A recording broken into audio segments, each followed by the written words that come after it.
এদিকে আগামী 31শে জানুয়ারি থেকে 2রা ফেব্রুয়ারি পর্যন্ত বিশ্ব ইজতেমা পালন করবে তাবলিগ জামায়াতের জুবায়েরপন্থীরা।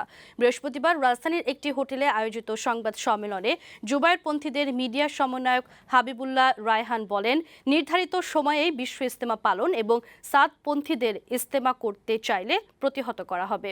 এদিকে সাদপন্থীরা সংবাদ সম্মেলনে জানান, নির্ধারিত সময়ে তারাও ইজতেমা করতে চান। সংঘাতে না জড়িয়ে মুরব্বীদের নিয়ে ইজতেমা করার ঘোষণা দিয়েছে তারা।